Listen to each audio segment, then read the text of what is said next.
Welcome in, everybody, to the show that will not end. This is Fourth and a Mile, presented by Planet Adam. I am your host, the Pharaoh of Planet Adam, or God King, if you will. I am Adam Fernandez. We got a lot to talk about tonight. By the way, guys, go check out Bandcamp.com. Go look up A Bloody Chasm. That is my friends, Jocelyn Gonzalez and Matt Hutton, two members of A Bloody Chasm. They are a great band altogether. Okay, awesome. So I'm not seeing it on Facebook, but apparently my brother is seeing this on Facebook, so we're good. We've been having some technical difficulties trying to get the show started on time. Yeah, go check out Bandcamp.com. Go listen to A Bloody Chasm. I'm sure they would appreciate you guys downloading the music. They have their demo up there. That's the intro song that we use. The song is called I Wanna Rock and Roll. So go check them out. It's going to be it's a great listen, especially if you're into rock and roll like I am. You'll love that. So let's get into stuff that we have to talk about here. We're going to start first off talking about Fergie and her national anthem rendition last night. I've seen a lot of people dogging her, saying that this is the worst national anthem rendition of all time. I would personally disagree with that.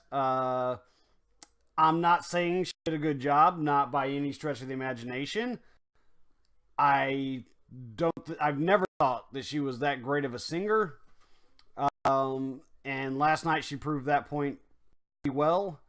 But I would still say that Roseanne and Carl Lewis hold on to the titles of the two worst national anthem renditions of all time. Roseanne did it on purpose. Carl Lewis did it on accident. He was not very good and forgot the lyrics and whatnot. But Fergie, to me, sounded like a drunk chick singing karaoke. I'm a karaoke expert. I do it all the time. I've seen drunk chicks doing karaoke, and I've seen them, and that's pretty much exactly how they come off. I would never again, if I'm anybody that runs the show there, a commissioner of the NBA, the NFL, Major League Baseball, whatever, would ever ask her to do the national anthem again. Not as necessarily an insult, just because she wasn't that good. But to say that that was the worst of all time, I think that's kind of stretching it just a little bit. I honestly thought it was bad. It wasn't that bad. So, yes, I'm trying to give Fergie a bit of a reprieve there. I don't think she did that bad of a job. So, alright, so now we're going to talk some Aggie football. And to do that, we're going to go ahead and bring the local Aggie expert, my little brother, the producer of the show, Sean Fernandez. Sean, are you with us? Absolutely. How's it going? It's going great, man. I hope you're having a good Monday night. Absolutely. Thanks for having me on. No, not a problem at all. Not a problem. Now, is there anything you wanted to go over the Aggies before, or do you want me to just go ahead and fire away with some questions? I would say go ahead and dive right into the questions. Let's see what you got. All right. Okay. First off, the quarterback position over there at Texas A&M. Is it safe to presume that Nick Starkel will be the starter at the start of the season, or does Kellen Mond or any other player have a way in to take over the starting job? I mean, to be honest, I would probably imagine Nick Starkel is going to be the starting quarterback going into next season. Nick Starkel last year, I mean, obviously only played about half the season with his ankle injury, but during that half of the season, he had about a 60% completion rate, and during the other half of the season when Kellen Mond started, he had about a 50% completion rate and just looked pretty awful out in the field. Yes. The one upper advantage that Kellen Mond does have on the field is that he's obviously able to scramble a little bit better than Nick Starkel was. I mean, Kellen Mond was A&M's actually third leading rusher last season. So. Oh, wow. Yeah, absolutely. So it'd be interesting to see if Kellen Mond can do something with his passing during the offseason. I mean, of course, he was a true freshman last year, so bringing somebody from a high school environment into the SEC West, it's definitely a bit of a change. So maybe there's something he can do during the offseason to improve his passing, but otherwise, I would absolutely expect Nick Starkel to be starting next year. Oh yeah, I would agree with that. I think it was you're playing against a lot faster of a defense now at the SEC level than you did in high school or at most other conferences. So, but Absolutely. speaking of defense, is there going to be much change to the defense now that Jimbo Fisher is in charge? And if so, how much better will it be? Yeah, so I mean, obviously, John Chavis with Kevin Sumlin is on his way out. John Chavis always ran a 4-2-5 defense and was very dependent on that, even on times when he shouldn't have been, even times when he should have used more of a true 4-3 on rushing plays kind of thing. But he depended on that, and as a result, the Aggies allowed quite a few rushing yards. I think they ranked 70th in the FBS last year for amount of rushing yards they allowed.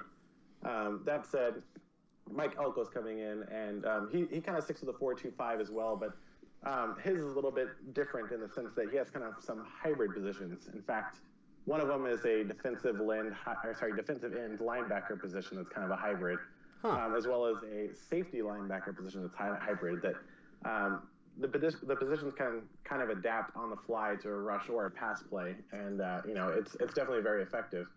During his time at Notre Dame, I mean, 2 years ago, Notre Dame had only won 4 games, and this past year they only lost 3 games. And against their 2 SEC opponents, Georgia and LSU, they did pretty fantastic at stopping both the pass and the rush. Oh yeah, they So did. it's going to be exciting to see what they're going to do in the SEC, or what Michael Echols going to do in the SEC, especially with the amount of talent he has in the Aggie defense this year.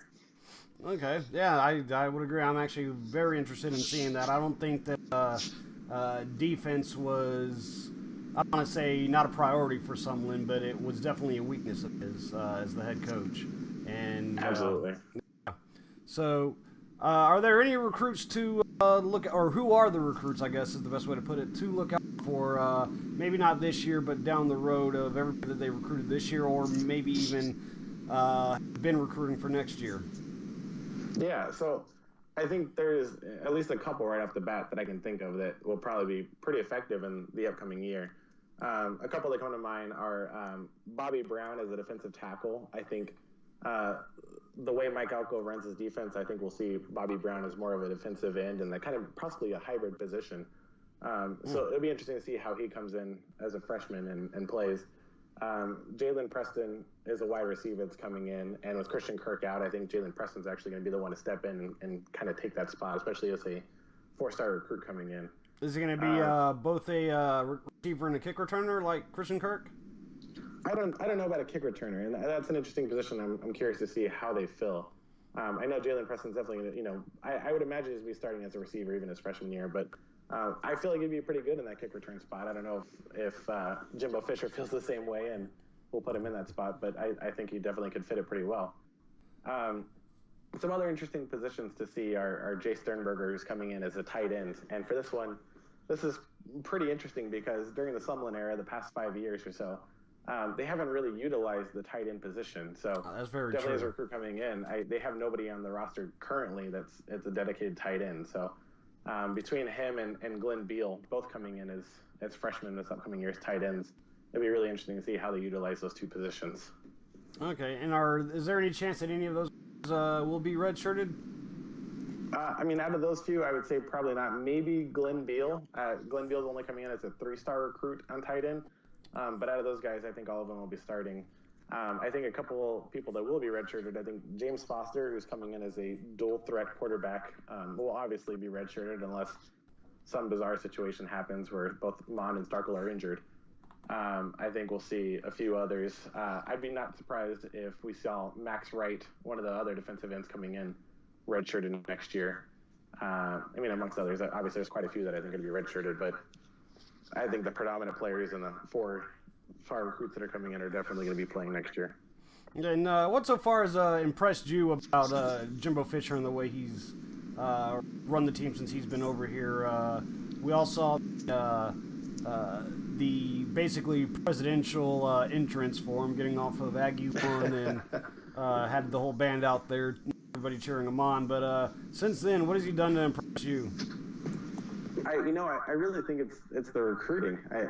He's definitely gone off to a huge start right at the very beginning.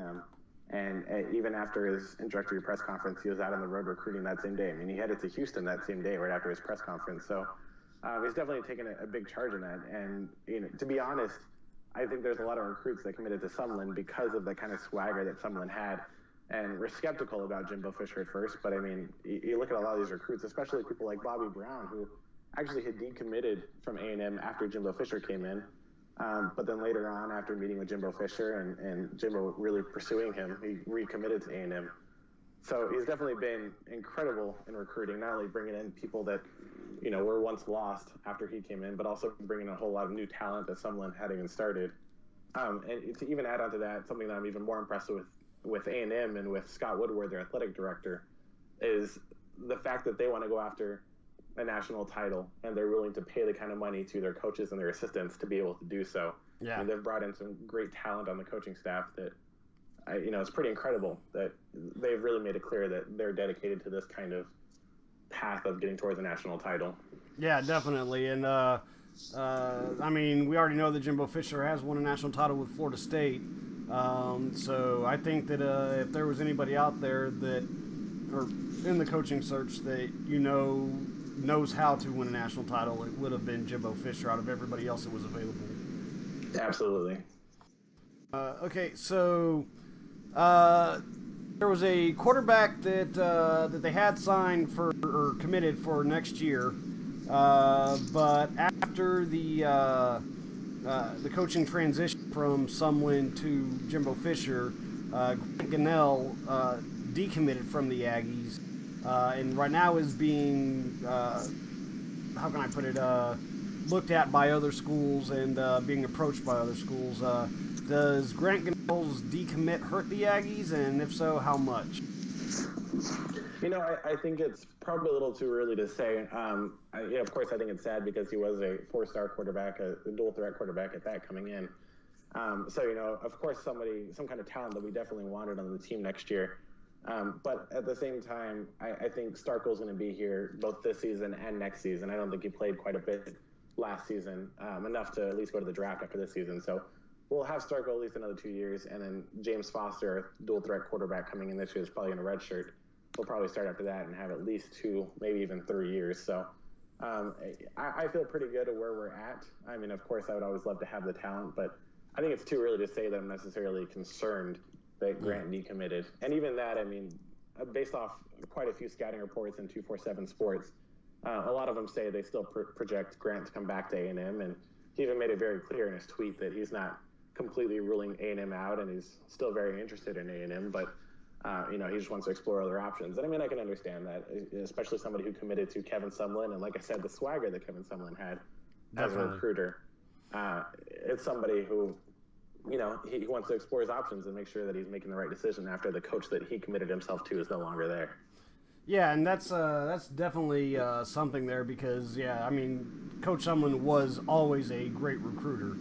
No doubt of that, Right. I think, from anybody. And so I think that's why he's going to be very good over there in the Pac-12 because I think that's more along the lines of the game that he can coach well and still recruit well. Right, absolutely. So, okay, last question for you is fan favorite from of Aggie fans is Cullen Gillespie. He's been the 12th man for quite some time. He's known for basically laying out kick returners. Jimbo Fisher is going to go ahead and transition him, though, to being a fullback. What's your take on that?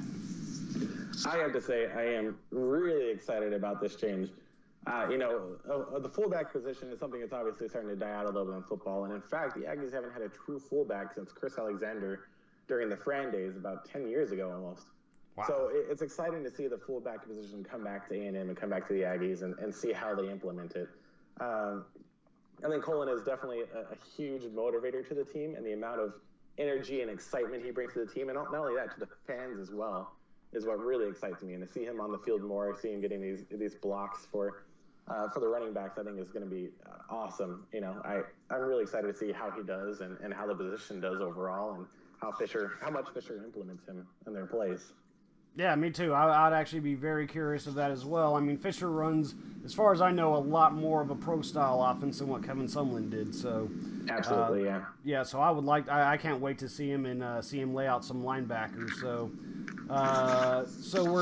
so then we're projecting A&M to win the national title this year, correct? Absolutely, absolutely. This is the year. I'm telling you. All right. Well, thank you for the insight. You are, like I said, the resident Aggie expert. Well, you and Chris. But yeah, I'm glad you gave us the insight, and so people will know what to expect out of the Texas Aggies this year. And if there's anything else that comes up Aggies, then we'll definitely be getting in contact again, and we might have to do a spring game viewing party. Absolutely. Again, thanks for having me on. I really appreciate it. And if you have anything else, let me know. All right. Thanks a lot. You have a good one. Thank you. You too. All right, everybody. That was Sean Fernandez, the producer of the show, slash. Let me turn the Skype off so we can get rid of that background noise there. Producer of the show, slash. Resident expert. So yeah, so we were glad to have him on. So we're gonna welcome him back soon, very soon, and hopefully we can get some more keen insight onto the Aggies and their football going forward. So, all right, so let's go ahead and move on to some Major League Baseball now, and we got a lot of stuff to talk about on Major League Baseball, and I'm just trying to make sure that we're still okay. We're still streaming. I was having some issues earlier, and so I wanted to make sure that everything was still a-okay. So yeah, a lot of stuff going on in Major League Baseball. First off, before we get into the rule changes, which there were some, and let me get my notes up here. Let's talk about what's happened in the weekend. Eric Hosmer, one of the guys that I've been talking about, has been holding out on signing a contract for forever, and a guy that I was thinking was going to end up being probably the top free agent this year. He did go ahead and sign an 8-year, $144 million deal with the San Diego Padres. This move will move him to first base, and Will Myers will move out to right field. The deal includes a opt-out clause after 5 years. So after 5 years, he can go ahead and bounce and say, you know what, I'm going to go ahead and explore other options if he's not satisfied with what's going on in San Diego. He's only 28 years old. By the time that comes up, he'll be 33, still pretty much in his prime. So I look forward to seeing what Hosmer does after that. After that. I was really hoping that the Cardinals would try to sign him, but it looks like they kind of moved away from trying to sign Hosmer after a little while. I can't believe it was because of money or because of the money. Simply because if the Padres can afford that, the Cardinals definitely can. The Cardinals have one of the biggest pots of money that they're sitting on out of all the Major League Baseball teams. So one of, not the, but one of. Another deal of another guy that I've been talking about for a long time is J.D. Martinez. He did finally sign today with the Boston Red Sox on a 5-year, $110 million deal.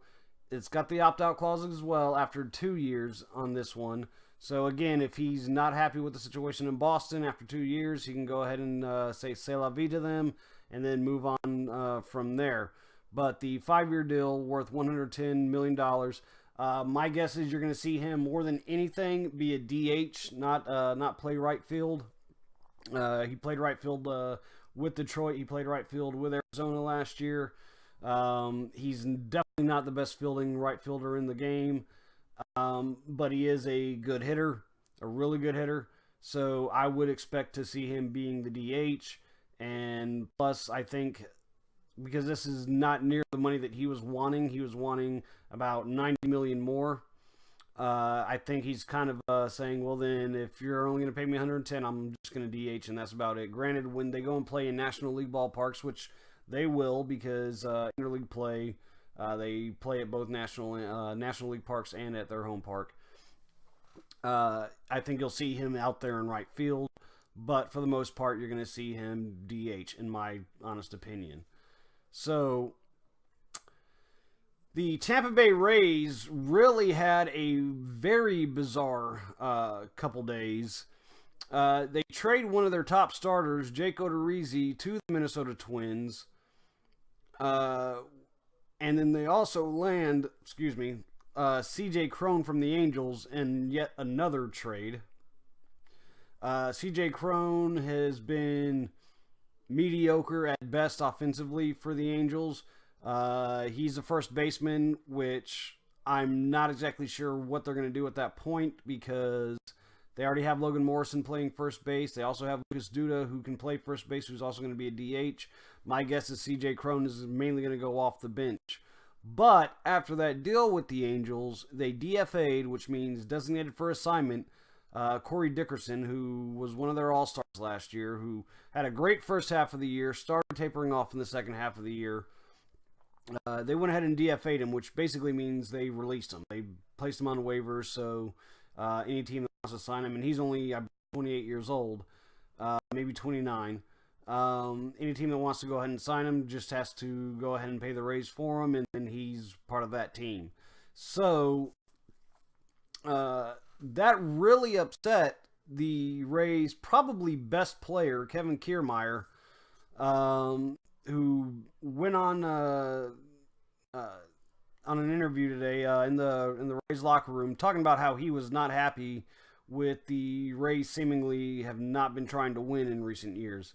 The fact is the Rays don't have the money to go out and get someone like Giancarlo Stanton or I'm trying to think of who else has really big contracts. Or probably, I'm sure they could have probably done the $144 million for Hosmer, but there would have been no point for that because they already have now 3 first basemen. But Kiermaier is not. It's not so much that he's angry with the Rays. He's just frustrated. He's ready to win. And he wants to win now, and they already have a very, very, very good young rotation. A very good young rotation. So trading Odorizzi away isn't that much of a isn't that much damage to the rotation. But I mean, because they still have guys like Brett Honeywell, Chris Archer, several others in that young rotation that are really good or have the potential to be really, really good. So right now, they don't have the proper pieces in place to be a winner. They went ahead and traded away Evan Longoria. They DFA'd Dickerson. So now you got Kiermaier and Souza really being, and I guess to a lesser extent Logan Morrison being the top offensive guys there. So I still think they're going to be competitive, but I don't think they would be at their best even be a 90-win team, probably not even an 85-win team. I'm thinking, honestly, they're going to be right around 75 to 80 wins. So I don't think that the Rays are that far off from being a contender, but I think they need to play around with it for a couple of years just to see what they still have in their minor league system. Possibly make some more trades. They have guys that they can trade away and still get some good prospects for. Chris Archer is still, my guess is still one of the guys that they're dangling out there for other teams.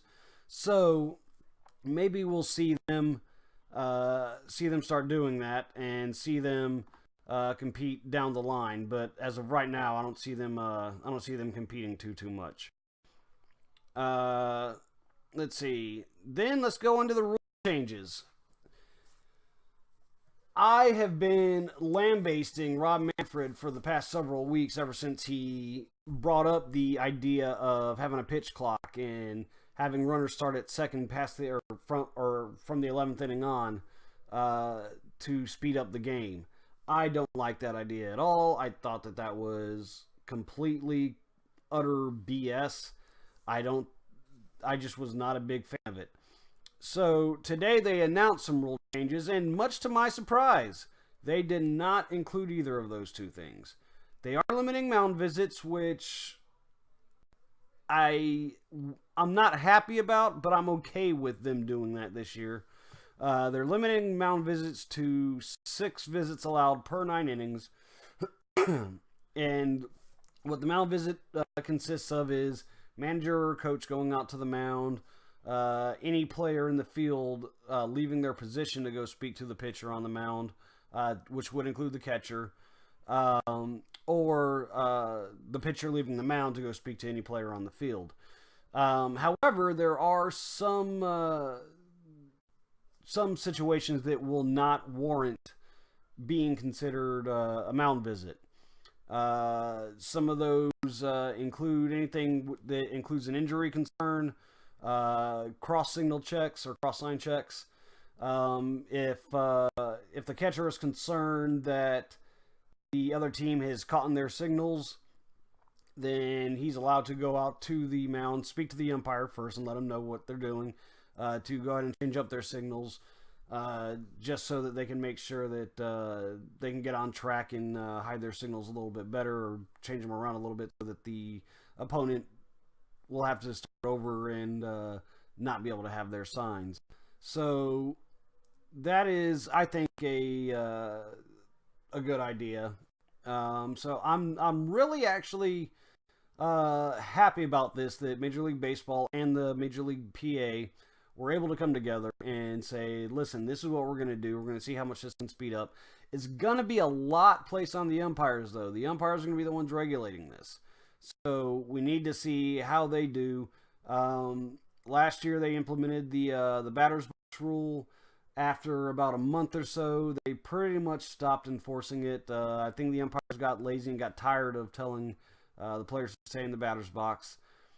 But if the umpires are a little more stern this year and can go ahead and regulate it, I think it will make it a faster game. But at the same time, it's not going to take as much away from the game, in my opinion, as what it used to, or as what it could have if the clocks were implemented. They're also going to limit times between innings. Times in which a pitcher comes in from the bullpen. They're all going to be right around, I believe it was like 2.5 minutes, rough, like on average. Just depending on what the situation is, what type of game it is. If it's a playoff game, then it'll be like 2 minutes and 50 seconds. If it's a regular local broadcast game during the regular season, say sometime in June or July, then it'll be like 2 minutes and 20 seconds. So there's more to it than that, but that's basically the gist of it. They've also made some changes to replay to shorten those up as well. I think that was actually drastically needed, because those replays can last forever and a day. So hopefully it will speed the game up a little bit, and at the same time it'll also still provide the real baseball experience for the fans and the players. I was watching MLB Network today, and I don't remember who it was on there, was saying that the best thing that they could have done is keep people from walking on the field and taking their sweet time while walking to the mound or wherever they're walking to. And I think that that's a good point, and a good contention right there. I think that that's better than what they've been doing. So I'm glad that we don't have any major changes to the rules. I'm still not 100% on only 6 mound visits. I personally would say 9, 1 per inning, but that's not limiting it to 1 an inning. That's just 9 period. So, but that's just me. So, but all right, guys. We didn't get a lot of people watching this on Facebook Live tonight. Granted, it is on the 4th and a Mile page, not on my personal page. I might go ahead and start just still posting on my page just to get more viewers in here, so we can have more of a discussion. But it will be up on YouTube here, and my guess probably about an hour or so is when you'll be able to find it. thanks a lot to Sean Fernandez. Thank you to all of you out there in YouTube. And to the people on YouTube, I want y'all to know that this is just my dream job, to be honest with you. I am not a sports analyst by any stretch. I am not a journalist of any kind. I'm a paralegal by trade. But I just always wanted to do this. And so if you're expecting some guy with a suit and a tie to come out here and, you know, have insider's knowledge about sports, well, you're looking at the wrong guy, because that's not what I do. So I just have a knowledge of baseball and college football, especially. I will talk about other sports as well. So, but everyone elsewhere, hope you guys have a great night. Thank you for tuning in, and this is again the first real episode on YouTube. The first one was a trial run, is what I'm calling it. But I appreciate everyone for watching. I love you all. Hope you guys have a great Monday night, and besos.